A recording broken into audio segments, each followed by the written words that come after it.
Hello and welcome to the 2025 Interim and Formative Assessment, or IFA, training series. My name is Stephanie Fortunato, and it's my pleasure to welcome you to this newest addition to the IFA series, Webinar 3, Educator Panel and Shared Practices. This webinar is brought to you on behalf of the California Department of Education, or CDE, in partnership with ETS and West Ed. Here's our agenda for how we plan to spend our 75 minutes together today. We'll spend about 15 minutes on welcome and introductions. Then we'll engage with our panel for around 55 minutes, asking and answering questions before we wrap up in the last 5 minutes. We plan to end at 10:15 today. To start us off in the welcome and introduction section, let's talk about the purpose of today's webinar. This webinar is intended to be a forum through which schools and districts can share practices and build knowledge around ways they are using the CAASPP and ELPAC interim assessments, tools for teachers, and also other related resources being used to improve student outcomes. That knowledge includes not only hearing about how the interim assessments and resources are being used, but also the successes and challenges that are encountered and the lessons learned as these assessments are implemented into practice. Finally, we hope you make connections with and build knowledge with your colleagues from across the state in this webinar and get ideas from one another around ways to use the CAASPP and ELPAC interim assessments, tools for teachers, and other assessment resources to improve student outcomes at your site. Today's webinar will feature a facilitated educator panel who will engage in a question and answer session. We have some time set aside and hope to be able to take a couple of questions from you, the audience. Please submit questions you want to ask panelists through the Q&A feature today. If you have general questions about CAASPP and ELPAC, we have another platform we'd like you to use called Padlet, which we'll get into in just a few slides. But first, we have a little housekeeping before we introduce our panelists today. Your cameras and microphones are turned off today for the webinar. In addition, the chat feature is disabled. We will paste links and other information into the chat for you, but you'll be unable to send messages through chat. Instead, we'll use Padlet and ask that you post questions there. That way, everyone can see what questions have already been asked, as well as answers to those questions in one place. We're working behind the scenes to answer Padlet questions live today, but if you don't see a response at the end of today's webinar, please check back in a day or two, as some questions may take longer to answer.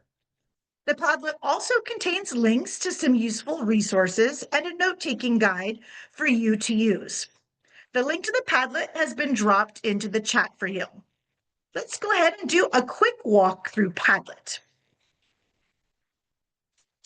The first column contains meeting information, including a link to the note-taking guide. Now, there are two ways to view and download the document. First, you can select the three dots in the upper right of the post and select Download Attachment. The second way is you can select the image to open the previewer, select the three dots in the far right-hand navigation panel, and then select Download Attachment. You can then select the X in the upper left-hand corner to close the previewer and return to the Padlet.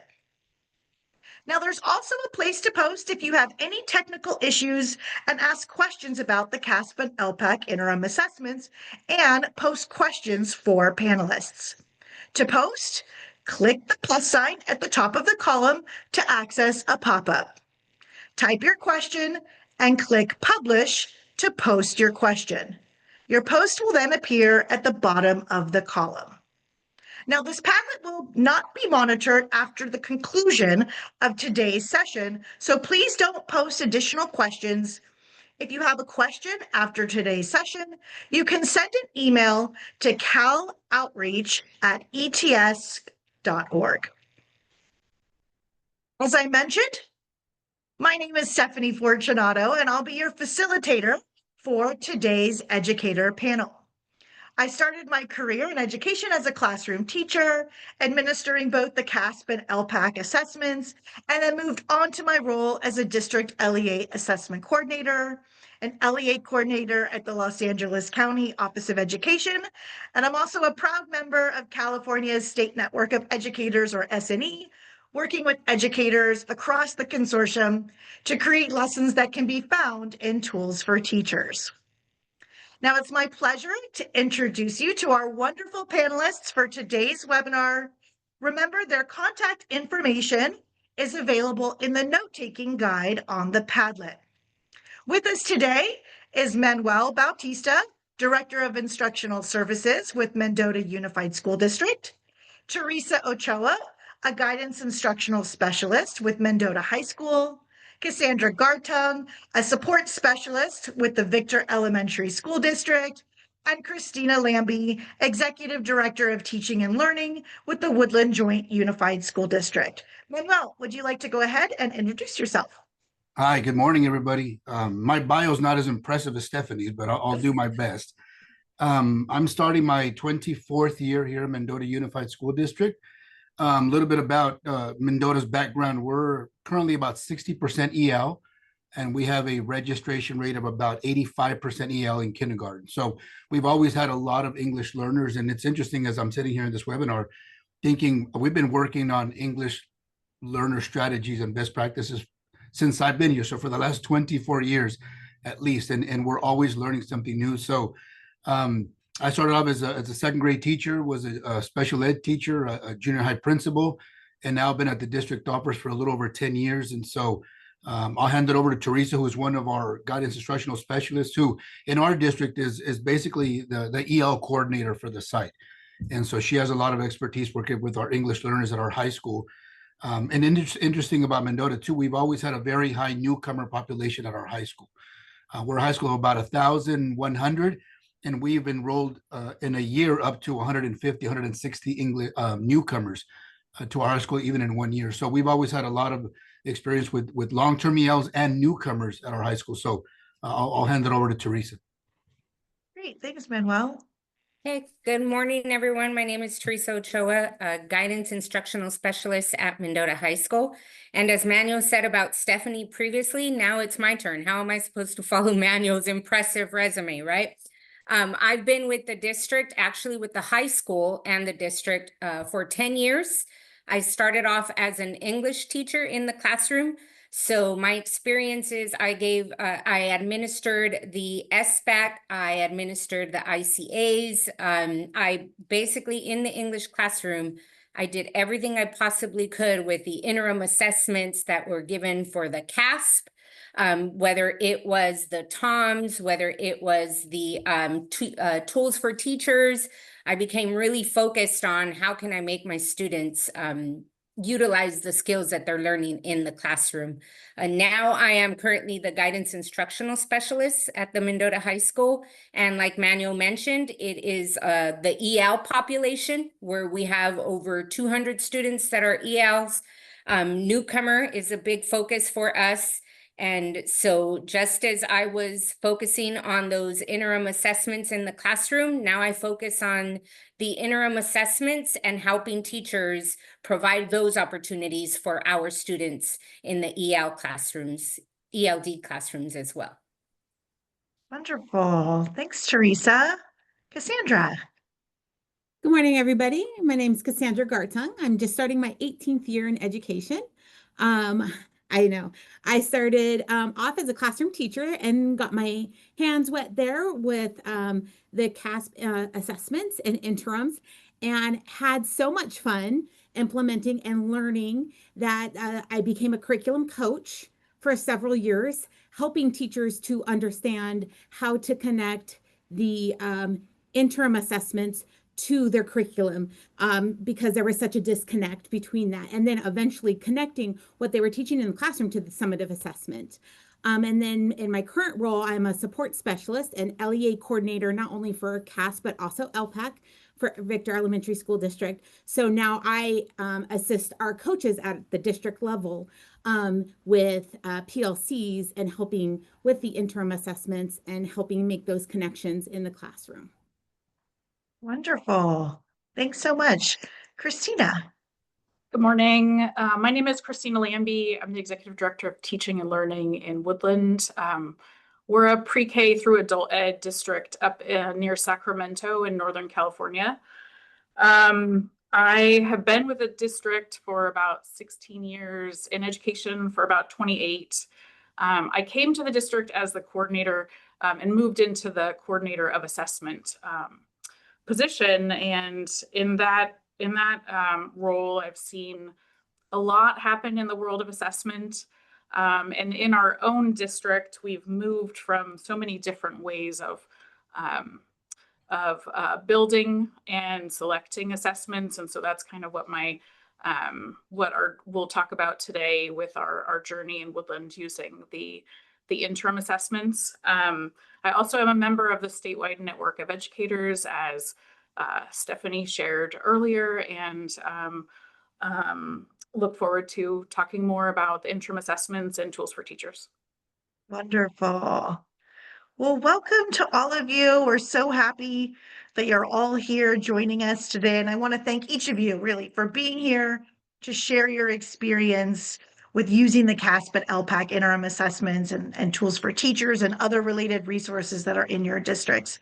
And we're hoping that by sharing your experiences here today with your colleagues from across the state, that we can generate some new ideas and thinking around how these tools and resources might be used to improve student learning outcomes, even to solve some specific problems or build assessment literacy and data use practice that's going on in schools and districts across the state. So let's go ahead and start us off and begin by really getting to know the backstory.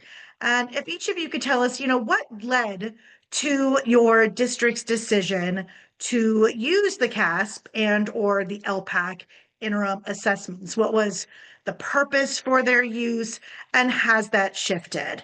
Let's go ahead. We'll start off with Christina. If you could go ahead and start sharing with us first. Sure. So as I shared, I have been the assessment coordinator of the district for about 14 years. And over those years, we've seen assessments go from large testing vendors, from publisher generated assessments to teacher created. And over those years, there have been benefits and challenges with each of those types of assessment.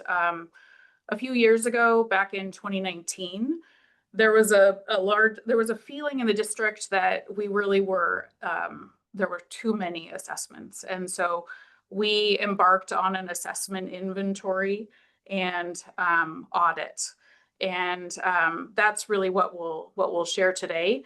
But I wanted to start out by talking about the interims and how we started using those. So the elementary teachers were really early adopters back in 2014, 2015, when they first came out. Elementary started using the listen interpret IAB at the time because there were no assessments that we had in our assessment program that fulfilled a similar kind of purpose. And so as I said, elementary was definitely early adopters, and when we got to 2019 and doing this assessment inventory and audit, we really wanted to establish this idea of what is a test worth taking.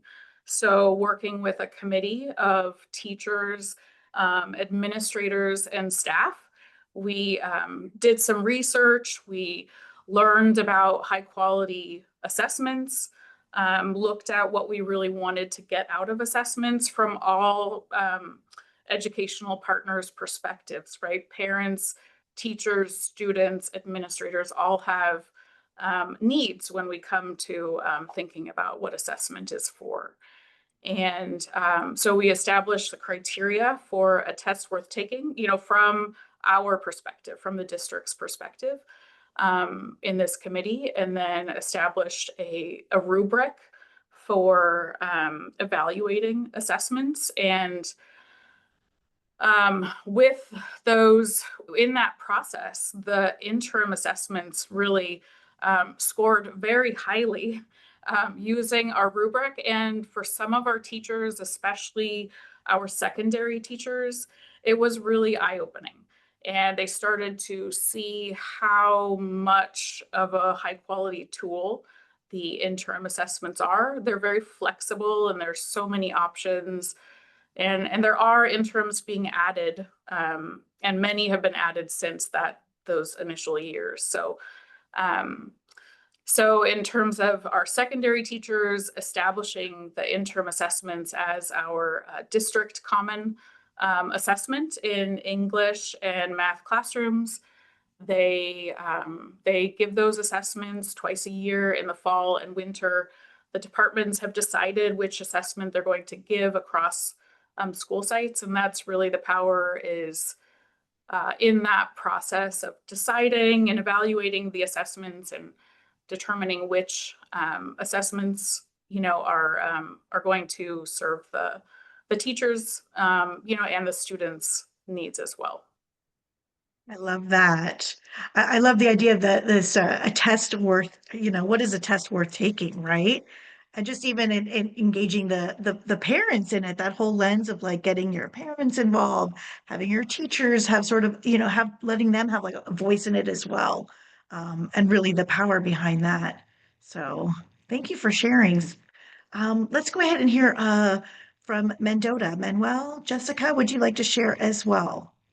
Yeah, I'll talk a little about from the district perspective, and then I'll hand it over to Teresa for the kind of a site Okay. perspective. So we always use the interim assessments for CAASPP. And so when it came to designated ELD or just ELD instruction, I think our teachers were working really hard, but they were working more towards what they thought the kids needed, right? And so we started seeing a little bit of a stagnation in our reclassification. We started a little bit of a stagnation in the progress that our kids were making. And so it was at that point that the interims started to come out. And so our transition really in terms of beginning to use the interims was not very difficult because of the success that I think that our teachers had with the interims for CAASPP. So it was something that they embraced. But it was interesting that just as Christina said that our elementary early adopters, normally our elementaries are the ones that take off with stuff and then the secondary usually comes in after. This was a little bit different. This one, our secondary kind of came on board with the interims for ELPAC, and then our elementary jumped on board. But I think ours came from a stagnation in our data, which the challenge was how do you bring the teachers on board without them thinking that they're not doing a good job, right? It wasn't that we're going to use these because we don't think what you're doing is good enough. It was just a conversation about standard of learning. We always talk in our district about what's the standard of learning. And I think what the interim ELPAC did was it really shined a light on what the standard of learning was for our kids. What do our kids need to be able to do to be able to pass this test? And I think that's information that the teachers just grabbed onto, and then they started adjusting their instruction and started to use. Now we did start using it very informally at first, but I think it's been more of a benefit for our teachers than it has been for our kids because it's really exposed our teachers to what the standard of learning is. I think in the same way that the interim for CAASPP did that for our teachers. It really highlighted what the kids have to be able to do. And then now let me adjust my instruction to do that. So it gave us a really clear guide. Our teachers were very open to using it district-wide. And then when it came to the high school, then Teresa worked with the ELD department and they just took off with it. And so Teresa, I want to discuss a little about what the work that you're doing at the site. Yeah, and I'll just follow up with that or add to that with what Manuel is saying. In the classroom, it was always a no-brainer to use the interim assessments, right? How do you know that your students are actually gaining the skills that they need for that test at the end of the year? And it was very similar with the ELPAC. The only difference, I think, and I think that in the classroom, what I would always say to my students was, it's like going to the DMV and taking a driver's test, right? How do you just show up and say, hey, I'm here to take a test, right? And hopefully I pass. That was the idea that was easy to translate to the teachers as well, was if we know that these are the skills that are going to be needed, how do we get them so that they're not nervous on the day of the test? And even as an educator giving that assessment, right? Like just knowing that it's on the platform, we immediately start to get nervous and say, what if I click the wrong button? What if, and then you start thinking or imagining the worst. And that was kind of the idea of the high school, and especially with our long-term English learners, right? When you start to look at the data and conversations that I had with Mr. Bautista, and just how can we shift these students from being a long-term English learner and still not able to pass that ILPAC? What can we do differently as a district and especially as a site? So that's really why this focus came to be. And using the interim assessments in the classroom, it was the teachers were on board, and it was just, helping them maneuver the site and the interim assessments. But it was really that focus of how do we advocate for those students that, as Manuel has said in previous meetings before, this is just how do we focus on the students that are just sliding by? Right. They might not be failing, but we're not focusing on, okay, they're really lacking these skills, and that's why they're still an English learner 7 years later. Yeah. Right? How do we help that student engage that student? So I love that whole idea of really like empowering the students, right? To sort of feel like they can do it, they know what the expectations are, they're given that time to really be able to practice with it and know, oh gosh, this is what it's going to look like, this is what they're asking. And I love the idea of also the, just the fact that the secondary really took off with it, right? And you're right. Both of you talked about oftentimes you hear, oh, we start with our elementary because sometimes you think that that's the easiest sort of buy-in. But I love hearing the story about your secondary, right, at the high school level and how they really took it on. And I can't wait to hear more about that as well. All right, Stephanie, real quick, Oh, yeah. if I could add really quick, because Yes. you talked about challenges earlier, and there's challenges, but there's also the realities. And so what was happening with us at our high school is, like I think most high schools, you get to 11th grade, you're focused on your ELA and your math SPAC scores. Oh, yes, And that's yes, where we were yes. at, right? We the kids were getting to their junior and senior year, and even into out of their sophomore years, we were focused on the ELA and the math SPAC. And I think that's a reality for a lot, because that's kind of the game we're forced to play. And so Yeah. a lot of our long-term English learners, we were like, well, I mean, their juniors are going to be seniors. Do we really focus that much on them getting reclassified? And that mindset completely shifted, in the last few years we're still reclassifying seniors the last week of their senior year, because it's an accomplishment that they want. We've really tried to highlight how important reclassification is. But that's a mistake that I think we made for a long time. That once they left their sophomore year, the whole focus was on ELA and math, and them taking that test in their junior year. And it's been a beautiful thing to see now, where kids, as soon as they take the LPAC test, they're asking, when are you going to get the score? How did I do? Whether they're in second grade, whether they're seniors, whether they're, and I give credit to Teresa and all the other GISs and the sites for really creating that atmosphere of wanting to succeed, not just on SBAC, but on their LPAC test. Yeah. I mean, and that they've got that buy-in so much, right? That's how you know, like the impact is really getting down to that student level when they're like almost like they're out there advocating for themselves, right? They want to know, wait, what's my score? I need to know. Oh, I love that. They have a vision in mind. So, right. Cassandra, could you go ahead and tell us a little bit about your district story as well? Sure. So, when I was in the classroom and we originally started with the interims, we were doing writing benchmarks for the district. And so our district decided to implement the performance task as an interim district-wide. I will tell you, there was a lot of growing pains that year as a teacher, because as you know, taking that performance task and then grading that performance task is a lot on not only the student, but the teacher. And so what we learned through that year is that it was better to get teacher buy-in, get student buy-in, right? To allow autonomy within the interim assessment system. So within the couple of years of us testing that out, I became a curriculum coach. And at my site that I was working with, we started PLCs for interim assessments. And the buy-in there was What are you working on in the classroom? How can I make interim assessments work with the lessons that you are doing in the classroom? And so I think that was important for teachers to see, is that we can show that connection and make that connection, whether it be a standardized or a non-standardized assessment, whether it be just, you know, a question or two a day to make that connection and show, you know, the vocabulary or get them acquainted with the system, or make it a pre and post assessment, was super important for the connection, not only for the teachers, but the students were making these ahas, like, hey, I just saw that on the test. Like, I can do that now. Whereas before, the tests seemed like this big monster at the end of the year, so to speak. And then this year, one of our biggest pushes was, we knew that the CAASPP was going to be coming to the dashboard. We saw that little dial coming on. And so our assistant soup put a little task on our, what we call ourselves as Camp CAASPP, our little duo.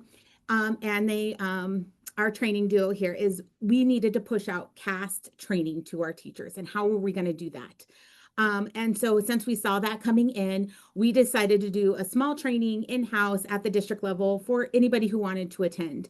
And we made it extremely interactive. And what we basically decided to show teachers is, once again, how hands-on interactive science really needs to be, and how we showed them the science experiments, and then we showed them the question, so that we show the relationship between what you're doing in the classroom is really actually what's going on in the test. So just making sure that we show that relationship to not only the teachers, but to the students. And we did see our scores in CAS this year jump up quite a bit from those individuals that attended. So we were pretty excited for that outcome this year.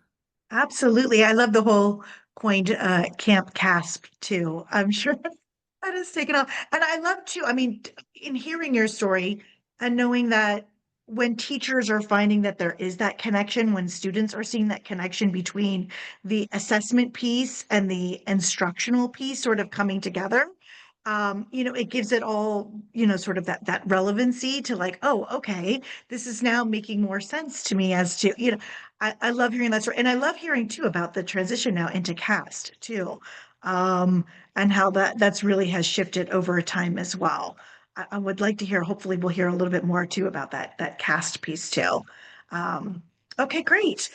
So moving on, let's talk now about how you are currently using the CAASPP and ELPAC interim assessments and those supporting resources in your district. And here I'm, you know, specifically referring to the supporting resources that are found in Tools for Teachers. And for anyone that's joining us today who doesn't know about Tools for Teachers, it's a website that contains, you know, many different resources such as lessons and activities and strategies, and there are professional learning resources to really support those standards aligned teaching and learning.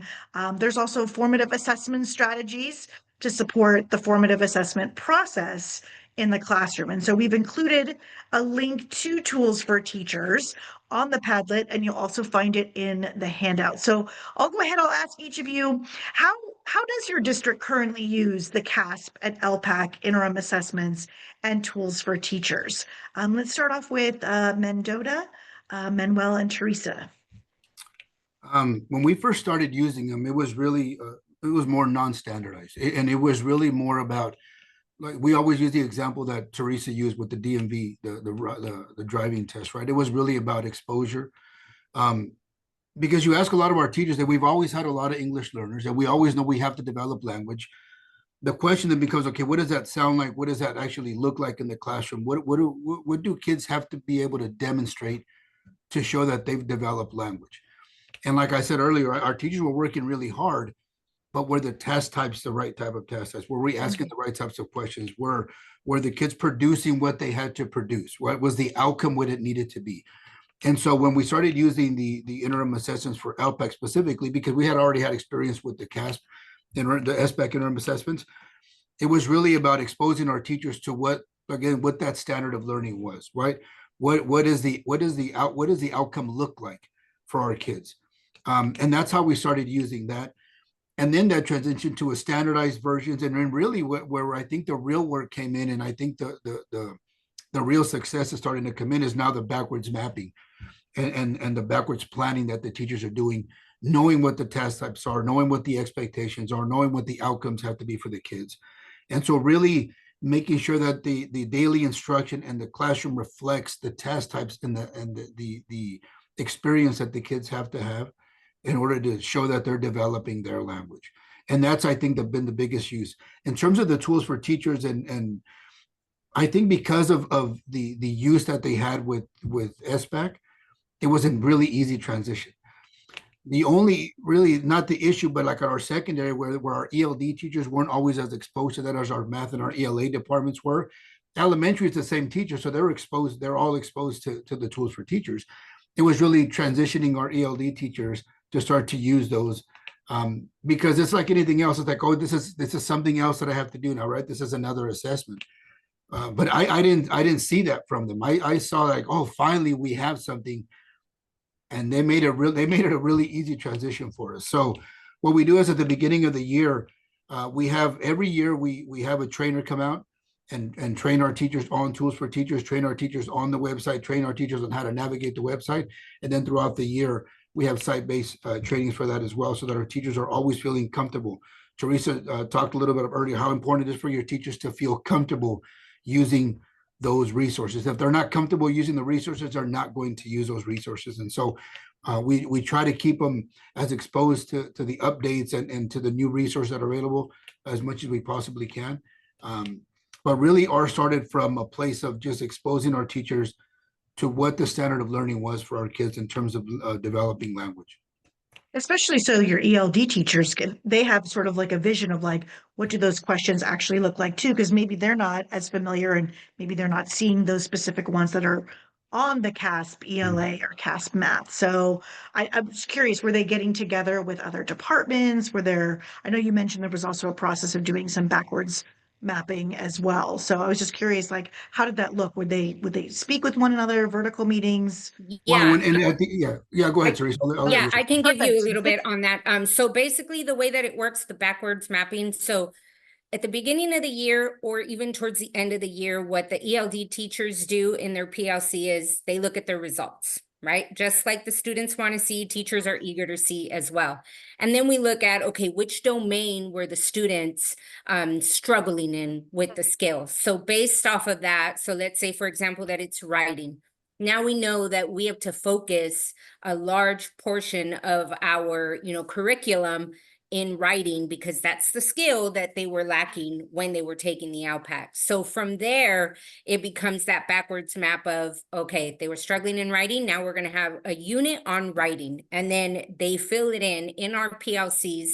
They speak to one another. They work closely with our ELA department, because the experience that the ELA department in math have on those interim assessments. And Yes. they go in and they fill in a map, and they go based off of, again, the results from the previous year on the ELPAC.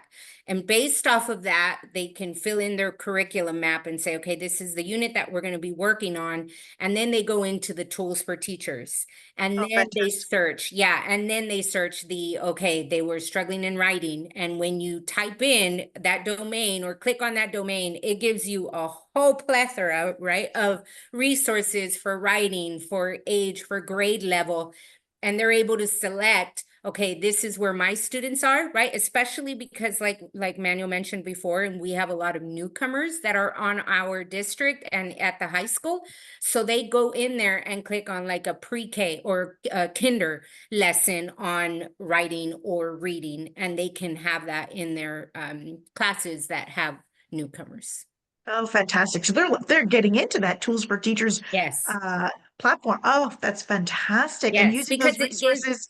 Yeah, and it has everything for them, right? Yes. It has the PowerPoint, it has the handouts, it has the supporting video, it has, everything that you need is basically, I like to say that it's like teachers pay teachers on steroids, right? It's like you have this resource, like why are we not taking advantage of it? And the direct connection to the interims. And Yes. oh, I love that. Thank you so much for sharing. I know we're going to be hearing more about that connection too. Great. Christina, can you tell us a little bit about your district story with those CAASPP interim assessments and tools for teachers?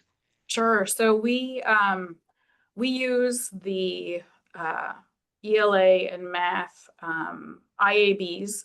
In some cases, it's an FIAB, but it's based on what the teachers have decided fits best with what their curriculum and what they're teaching in fall and winter. That's for ELA and math. We do also use the ELPAC interims. It was really a natural kind of progression. Once the ELPAC interims came out, we already had, a lot of the structure in place to give the interims, and so they're really seen as an essential resource for teachers of English learners, where everyone in our district is a teacher of English learners. So That's right. so using the ELA in math and then the ELPAC interim. We also do a lot of work in training folks to use the interims in non-standardized ways. So the interims that are decided as our common district assessments, those are administered in a standardized way, right? Typical test taking situation. One student, one test. But I do a lot of work with our testing coordinators to kind of spread the word of non-standardized testing. There's a lot of resources that CDE has available, lesson ideas, and there's instructional learning resources in tools for teachers about this. But there's a lot of really solid benefit to students having conversations about the questions on the interim assessments. And so teachers projecting or students logging in and working together on the interims, that's also incredibly powerful, being able to have discussion and conversation about the items and what's expected, using the rubrics. We do a lot of work with students using the rubrics that are available, so that students really understand the expectations. There are so many IABs and FIABs now available that really there's so many ways that they can be used. In terms of tools for teachers, one of the ways that I use tools for teachers is with the formative assessment strategies. So they're all established. There's the instructions for using a formative assessment strategy. And what I've found is that, everyone's familiar with an exit ticket or a gallery walk, but what is kind of the essential way? What are those non-negotiable components of that formative assessment strategy? And that's where those descriptions and instructions and tools for teachers really come in.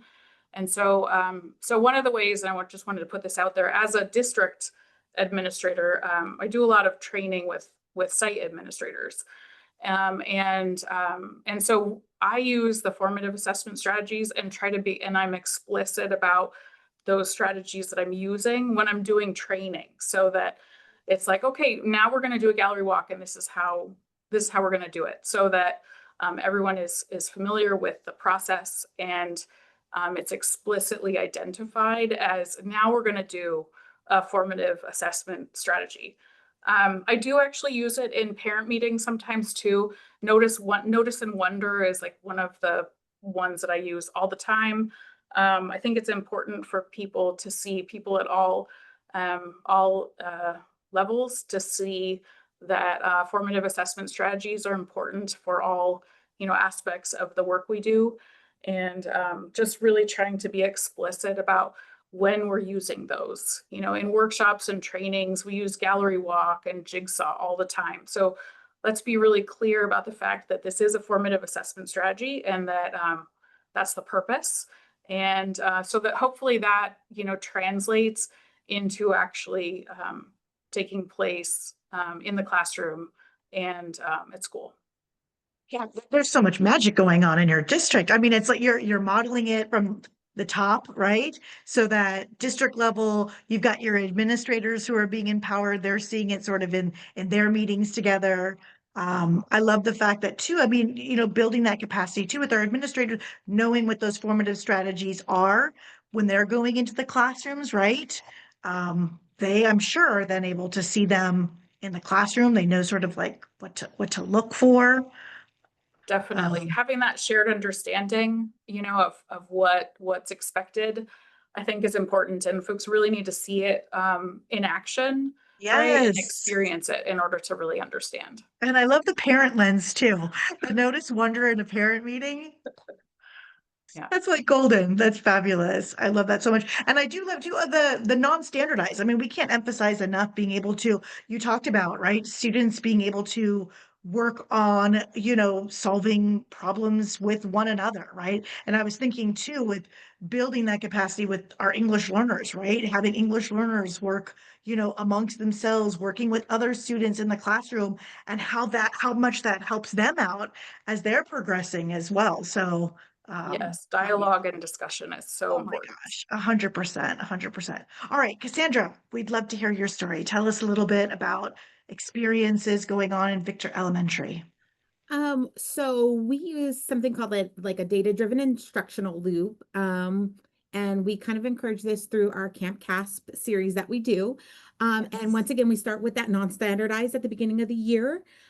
Because we have TK through 6 district, we're dealing with the babies, right? We're dealing with their first years introduced to CAASPP. So we really want them to know the format because we feel like format is a barrier. So we basically have them in there touching every button. So they get really familiar with all the buttons, get familiar with the vocabulary, because I have kids who still get in there and ask me, what is a sum? And it's just asking them to add. But, we got to get used to the vocabulary and everything, get those barriers out of the way. And then we can get down to the content. So at the beginning of the year, a lot of that is just touching all the buttons, getting used to the vocabulary, and then the non-standardized way of maybe like in the morning, like we'll put one question on the board, and that's their morning routine is to answer that one question. They'll answer it in a group or pair, so it's not the standardized setting of, hey, I'm going to sit here and take a test. It's we're going to collaborate around this question, and we're going to figure this question out. We're going to dissect the question. Sometimes we might not even answer the question. We're just going to sit here and dissect and really figure out the behind the scenes of the question. And then we move along the year, we move towards that data-driven instructional loop where we give a pre-test to understand where the kids are at. And then we take a look, I always say the top 3 questions, because if you try to take a look at the whole test, you might drive yourself a little nutty. Take a look at the top 3 questions missed and see what's going on. Is it a difficult question? Because if it's a difficult question, not every kid's supposed to get it right. And it's meant to be a harder question. But if the kids are missing like an easy question, why are they missing the easy question? Is it something I can go in and reteach? Is it something, is it the format? And so we really dig into the top 3 questions, understanding why, and then we hit that little instructional resource button. It's a blue button right there in SIRS. Yes. You know what I'm talking about right there in SIRS. And it takes you directly to Tools for Teachers, which is beautiful because there's that connection piece, right? And I almost feel like it takes that thought process out for my teachers. You know what I mean? Like I don't have to go digging. I'm going to take them directly to a tool and Tools for Teachers that directly connects to that interim, to the connections playlist that tells them, hey, my kid is not understanding maybe addition, right? It'll take them directly to the addition connections playlist that they needed to understand that addition process. And it'll give me everything I need for that lesson in that classroom, including all the presentation, the videos, if it's a worksheet, the formative assessment process, everything is built within it. And it's so that it's beautifully done and they're interactive. We've implemented them in the classroom and the teachers are always amazed about how much fun they are. We're always having fun with all those instructional resources that we're implementing in the classroom. And once again, it's stress-free on the teachers because they didn't have to go search for hours on end for another resource to make that connection. And so, 100%. yeah, so I just really recommend, like I said, clicking on that little instructional resources button. And if you can go into the sandbox right now and it'll click you out to those, and you'll see that where those things connect. Yeah, I love you bringing up that whole data component, right? Noticing the connection on, okay, you've administered the interim assessment, you're looking at the California Educator Reporting System, or what we often call CERS, and looking, like you said, at those top three most, challenging questions, and what is it? Is it the platform itself, or the students not reading the question accurately? Is it the content? Really taking a closer look at that. Fantastic. But also that blue button, yes, that instructional resources link. Cassandra, you mentioned the connections playlists that are there, knowing that you're administering an interim assessment. And hey, there's a resource right there at your fingertips in Tools for Teachers. In fact, there are sometimes several resources that are going along with one IAB or one FIB. You don't have to search around. I know you've all been touching on the formative strategies that are in there already. They're already, right? They're designed by teachers for teachers to really be able to use. And there's such power in that. So I'm so glad to hear your district really, your teachers embracing that. Fantastic. All right, so moving on to our next question. What are some impacts that you have noticed as a result of using the CAASPP and ELPAC interim assessments and or the resources for that are found in Tools for Teachers? What have you noticed maybe in regards to teaching and learning that's going on in the classroom, attitudes towards assessment or student outcomes even since you've been using the interim assessments? Cassandra, we're going to go to you first for this one. So just going back right to that data-driven instructional loop. So we go right back and we give them a post test, and it's the same test because in the interim assessment, it's going to be the same test. The kids don't remember. The kids just go in and take the test again. However, what we do and what we press upon our teachers, we say celebrate growth, right? We're looking to see if the students can grow in that interim assessment. And I will never forget the first round I did. And there was that one kid, we all have that one kid who gets sent to the office, who gets on the summative assessment and goes click, click, click, click, done. Because as soon as he sees the page, he's already shut down. And he took his first interim assessment with me. He did the post. He grew 200 points.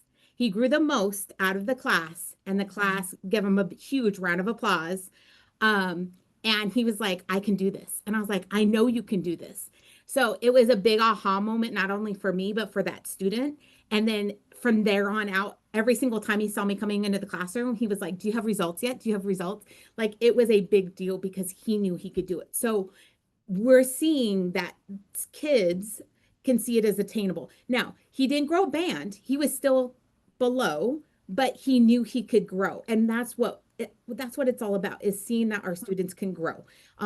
It's them against themselves, and we want to be able to show that they're growing every single year, right? That they're adding on to their education. So I think that's the biggest thing for us, is that we can celebrate that growth and see that a kid is not stressing out on the test, that they're smiling, walking out. I think that's one of the biggest things. And then we're seeing also like less technical issues because our kids are in the test, right? They've been in the test all year long. So we're not having to figure out, kids with accommodations and supports. We're not all of a sudden having to figure out those accommodations and supports and how to use them during the summative assessment. And there's that panic mode of, how do I use this? Because we've had them loaded, we've had them in the interim assessments, and we've been practicing them with them all year long. And so it's just a natural part of the process. And we don't make testing, these big 2-hour blocks. We do it in chunks so that, you know what I mean? Like an hour a day, and then we're done. So that it's just less stress on the teachers, less stress on the students. And like I said, we have big celebrations. We had one school who did a big celebration beforehand, and they did a big like cheerleading parade for all of the upper grades, and all the kids cheered throughout the school before they started. So it's a big deal. I love that. It's a celebration instead of like a oh man, here comes the test. We want to celebrate. And just so much that you're doing really throughout the year to sort of lower that anxiety, right? That allowing students to have the time to become familiar with the platform itself, right? Those interims are so powerful for that, right? You're getting students in there, using them in that non-standardized way, right? Having that sort of problem of the day, that's sort of like, in the classroom when students are walking in, allowing students to be able to have that conversation really reduces all of that anxiety. And it's built in, right, through the interims all year long. Fantastic. So Um, yeah, and then next week we have Summer Institute, and it was highly on demand for our cast training to come back. So we have a couple on the books for next week, and teachers who are coming back early to take that PD. So they're excited to have that science training. Perfect. Yeah. Oh my gosh, it's becoming part of the district's culture. Yes. Really? I mean, fantastic. All right, Mendota, Manuel, Jessica, could you go ahead and let us know how your district is doing? I think ultimately the impact that we wanted was student growth, right, and language development. I'm just speaking specifically with ELPAC interims. So I think the most evident result we've had is increased scores, right? Our especially with English learner progress as opposed to English proficiency. We want our kids to be proficient, right? But we also needed to understand that a student, it was going to be very difficult for a student to go from a 1 to a 4 and get reclassified, right? It doesn't happen that way. And so I think our teachers have learned about English learner progress. They've learned about too low to too high to three low. And I think that's made it a lot less overwhelming. And I think when it became less overwhelming, we became much more effective. And so we've seen increases in our ELPAC scores. Obviously, the instruction has elevated because now we're familiar with test types, and that's the same thing for SPEC, for ELA and math. But that also becomes a little, it is a little overwhelming sometimes to teachers because now that right, ignorance is bliss, right? When I don't know exactly what it's supposed to look like, what the outcome is supposed to be, I think everything's good enough. And now that we know what the outcome is supposed to be, it becomes a little bit overwhelming. But I think our teachers have ran with it. Like Cassandra said, they're not out kind of on this hunt for resources. They all know where the resources are. They all know how to use the resources. And now they all know how to kind of integrate it into their own curriculum maps. And I think that's from a district perspective, that's what I've seen more than anything else. I think is an elevation of the expectations in the classroom, an elevation in the instruction, and elevation and really in the learning outcomes for our kids in the classroom. But that comes with a lot of pressure now, right? But it's a different type of pressure than I've seen before. Before, it's almost like there was a fear of the pressure. Now it's, no, we're prepared for what we have to do. We have resources and we're ready for what we have to do. So I think that's, and I think when scores come out and scores are good, everybody's going, okay, so this was worth it. It's worth all this work, and it's worth all this planning, and it's worth all this change in my instruction because I'm getting kids to demonstrate that they've developed language. And as a teacher, I feel much more effective. And that makes planning easier. That makes everything else easier, right? Oh, It's tough when you do absolutely. all this work and it sometimes it just doesn't work.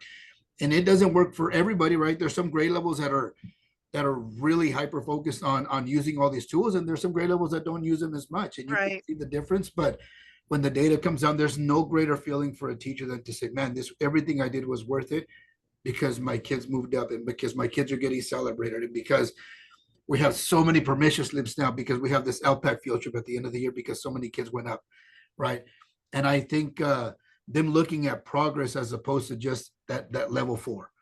No, it's about progress. It's slow, consistent progress. And that's the change that I've seen as a district.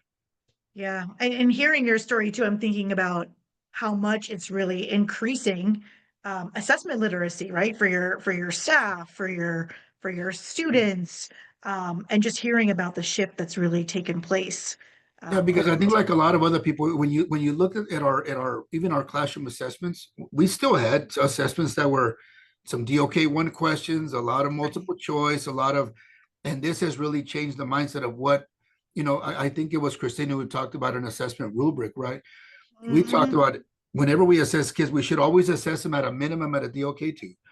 There should always be a couple of constructive responses where kids are forced to demonstrate their learning in writing. And so all of that has changed now, right? Because it's really created a much better understanding of what it is to assess our kids and what are we looking for, and that we're not assessing for grades, we're assessing for information, but we have to have the right type of information. Fantastic. Christina, can you tell us also a little bit, maybe some of the impacts that you're noticing in your district? Sure. Yeah. Yeah, so thinking specifically about our middle schools and how they've implemented the interim assessments in their English and math classrooms, they've really become, I would say, an integral part of those professional learning team meetings that teachers are having. So, along with implementing the interims at secondary, we also have really been working hard on establishing the professional learning teams at every school. And that integrating those two pieces really ensures that teachers have the tools that they need. So, when we think about with professional learning communities, the big questions of like, what do we want students to know and how will we know if they've learned it? It's like, well, that's the interims.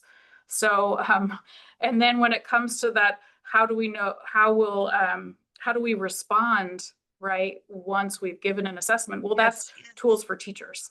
So we're really kind of hitting all those components of having effective professional learning communities by focusing on these resources. And, in terms of academic gains at middle school, our middle school SPEC scores are looking amazing growth this year.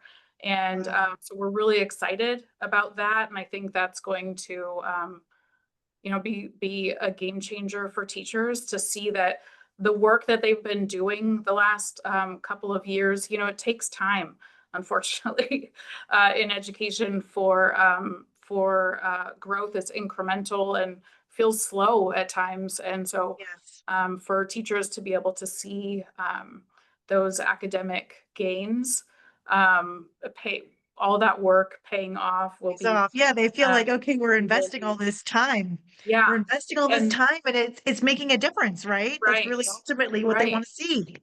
And then I'll just add, in terms of our assessment practices related to the assessment audit and the criteria that we've established, we do use that criteria as we're implementing the reading difficulties risk screener this year. And when we were engaging in a pilot last year, we used our assessment criteria and the assessment rubric that we developed to identify. That was one of the factors in making the decision. So that also really has become kind of embedded in our practice. Yeah. Again, same thing, building that increased assessment literacy, student agency in, right? How do we know that we've gotten there? That whole piece. I'm hearing just so many common themes amongst all of your districts. So fantastic. And many of us really do know it takes such considerable effort to implement any assessment and to really ensure that the data are being used to inform next steps. So being able to, I know you've all touched on establishing that data-driven culture. And we know that it's also a challenge to build sort of this shared understanding around youth support when implementing any assessment locally. And so all of us here are curious, what is or what have been some of the biggest challenges, and also your successes as you've been working to implement all of these assessments. Christina, you want to go ahead and share a little bit there? Sure. So I think for us, a challenge is time.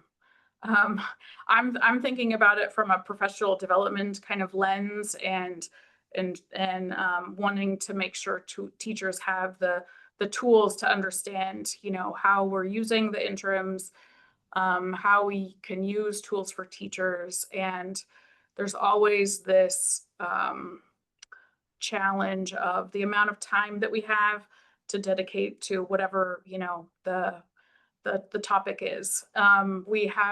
We always have new teachers in our district, a significant number of new teachers. So getting them on board along with everything else that they're, faced with.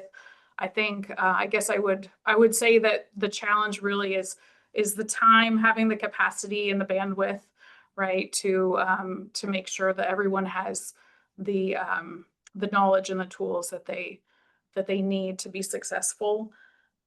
In terms of successes, I think something that's started happening in the last year is that as teachers have really been reviewing and analyzing the data from their interims in their professional learning team meetings, now they're asking, like, what do we do next? What is the next step?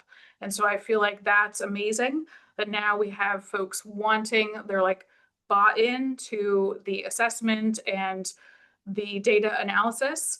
And it's the next natural step is, okay, well, what's my next step as an instructional leader in my classroom? What resources do I need? How do I make these decisions?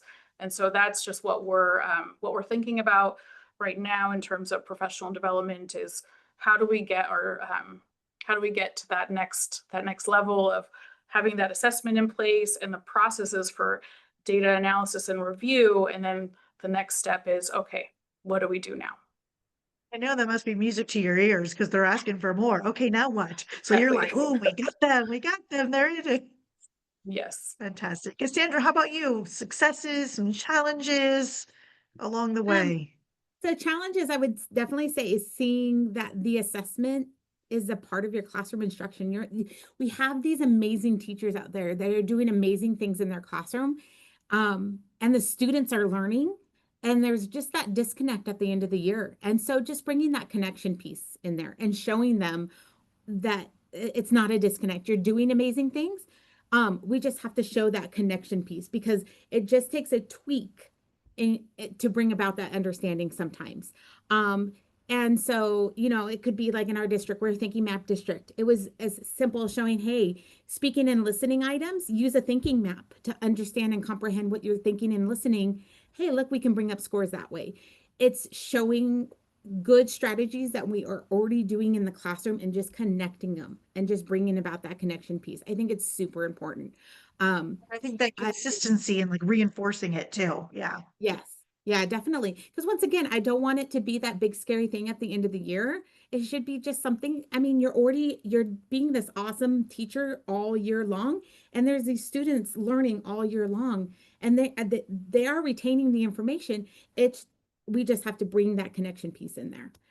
And then I think the successes this year would be, I mean, Camp CAASPP, this has been our, I think our second or third year now at our district, and the questions that have been coming, the rigorous questions that have kept me and my partner on our toes.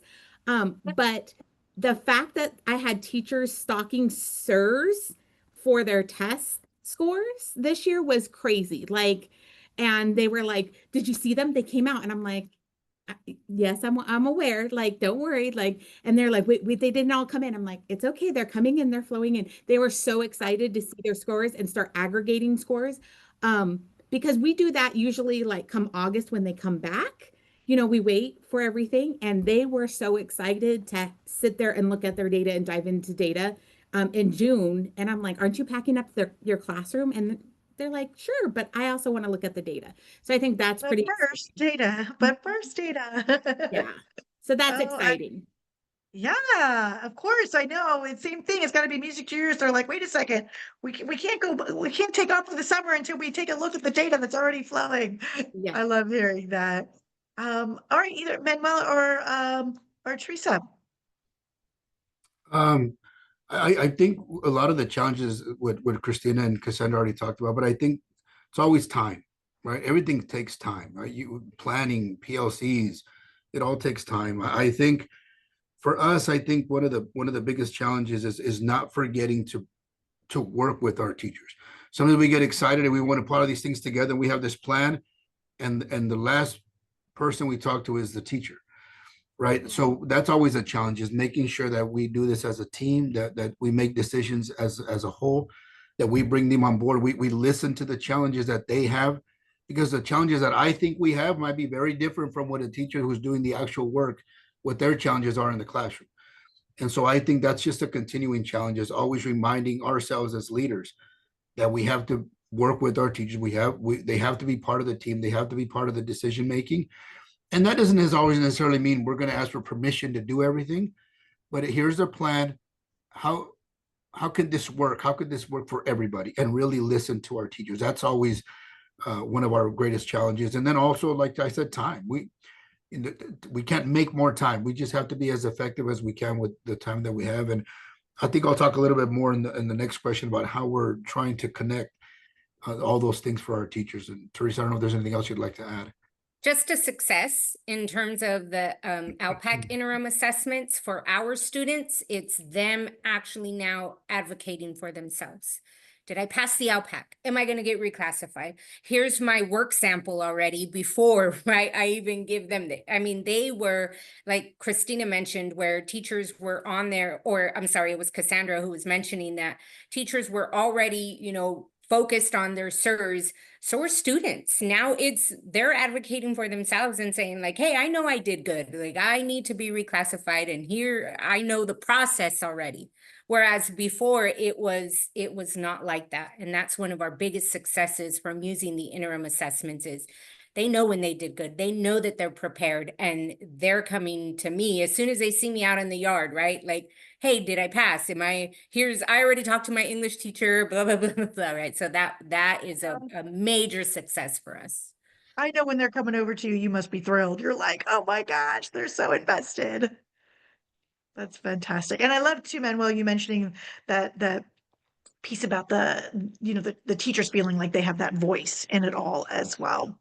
I'm curious too about, what some of your next steps are with regards to CAASPP and ELPAC interim assessments, or even those resources and tools for teachers.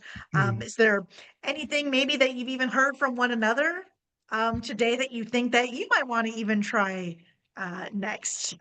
Teresa, Manuel, we'll start with you. The interims are great, right? And the resources are great. But one of the things that we're going to really work on is building the capacity of our teachers to start helping them create their own assessments to that level of rigor, to that level of expectation, so that they feel a little bit more empowered with what they're doing. Because I don't want to just rely on IEBs and FIBs, and we went through that with CAASPP, where teachers think that it's those tests, and then there's mine. It's like, no, this is just the way we assess our kids. And now with the same thing with our ELD teachers, is really building their own capacity to create their own assessments, but with the same expectations of the interim assessment. And I think that's a direction we want to go, because we saw the mistake that we made with the IBs and the FIBs, where we never really developed that. And so it was those tests that were aligned, but we were still seeing teacher created assessments that were not at that same level. So we want to make sure that we help our teachers build their own capacity in creating assessments and what exactly is the expected outcome for our kids. Another thing that we're doing really quickly, differently, and for those of you that, well, we all have TK now, is our kids come in TK, they take the home language survey, their TBDs, they don't get the initial ELPAC until they go into kindergarten. So what we're going to do this year in September is our TK teachers are going to give the initial ELPAC to their kids that they had last year as TK, now that those kids are in kindergarten. So we're going to pull those teachers a couple of days. They're going to assess their TK students from last year who are now in kindergarten.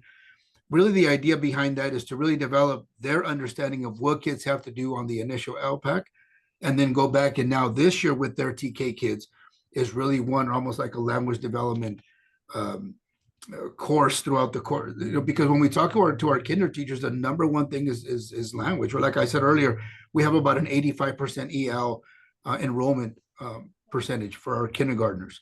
So a lot of kids are coming out with really no language in their first language or in English. Yeah. And so now if we can have one whole year with these students, but the problem is our TK teachers had never given the initial ELPAC.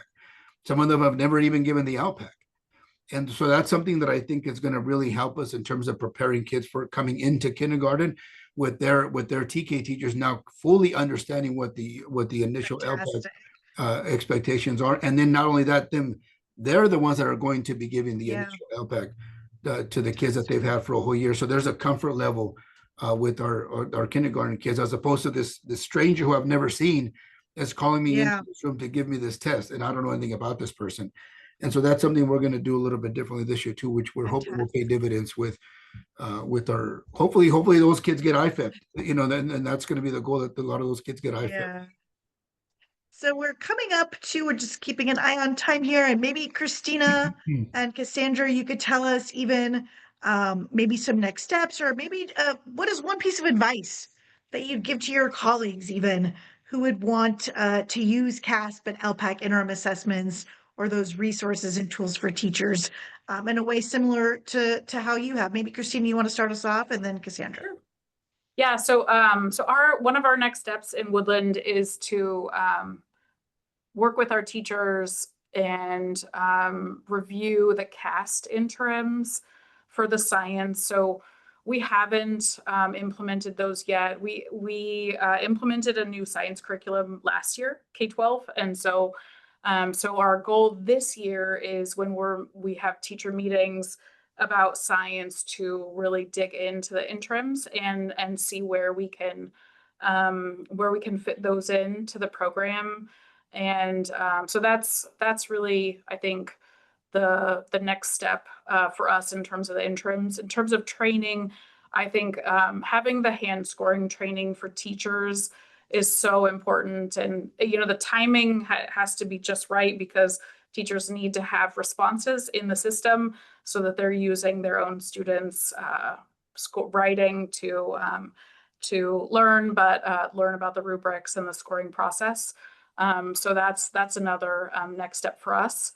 I think in terms of what to take away from this webinar, I think it's summertime. So hopefully in the next week or so, participants here are able to take one thing that you heard from the presenters here. Everyone has a different perspective and has taken a slightly different approach to implementing interim and formative assessment resources. But I think in order to make sure something sticks, take one thing and make a plan to implement it, whatever your context is, whether you're a classroom teacher or a school site principal or a district administrator. Fantastic. Starting small, it sounds like, right? Cassandra, we'd love to hear from you too. Yeah, definitely. I think go slow to go fast, right? Like take it easy. With my data-driven instruction loops, it was one interim for one subject a month. Like, don't go fast. I know there's a plethora of them out there. I know that you could try to do I had teachers trying to do every single one of them throughout the whole entire year. And if you try to do that, you're going to feel very overwhelmed. So take a look at your data and see what's important and just go slow. And what you're going to find out is you're getting not only yourself, but your students used to the system. You're getting used to the assessment process. Yeah. And it allows everybody that smooth transition into the end of the year. There's no reason to try to take on everything and all of it. And I got to say, our next steps is we're going to be taking a look at those ELPAC. We've already had our K-1-2 teachers taking a look at that data-driven instruction loop that our CAASPP teachers are doing and saying, hey, why can't we do that with our K-1-2s? We want to try that with our littles and get them into the system so that they, all of our kids, because all of our kids are learning English at those levels, all of our kids will now know how to touch all the buttons in the system. And then all of them will be in there learning ELPAC English writing. They'll learn the writing, the speaking, listening, and certain parts of the system.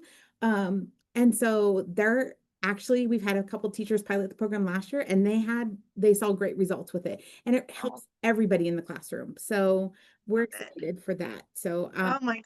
I'm excited to still borrow from my panelists today, because I was taking a look at the assessment audit from Christina, and I love that. I love the rubric you Yes. shared on your resource. I cannot wait for that, because we're looking at some assessments this year. And then thank you for sharing your EL stuff, because I cannot wait to take that back. Like I said, we're better together. So Fantastic.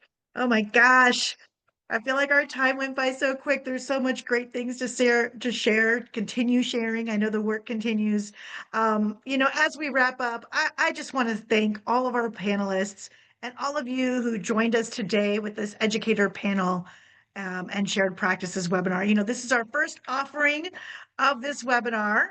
And so we do have a favor to ask of all of you. Please complete a short survey to help us improve this webinar in our continuous improvement cycle. We do look at each and every survey response, so please let us know your thoughts about how we might improve this webinar. The link to the survey has been dropped into the chat, or you can scan the QR code that's on your screen. The link is also available on the Padlet, and you will also receive an email with a link to the survey shortly. We also do have additional webinars and hand scoring workshops for the CAASPP and ELPAC interim assessments that are part of this IFA series. And we ask that you go to the upcoming and on-demand training webpage to learn more and to register. We thank you all for joining us today. We hope that you are leaving with some new ideas on how you can use these assessments and resources in your district. And remember to check in on the Padlet for any questions that have not yet been answered. The Padlet will be available, but it's not active after the session, so please don't post any additional questions. Panelist contact information is also available in the note-taking guide on the Padlet, or you can send an email to caloutreach@ets.com. Again, thank you so much for spending your morning with us. We wish you a wonderful rest of the day. We hope to see you soon. Thanks, everyone.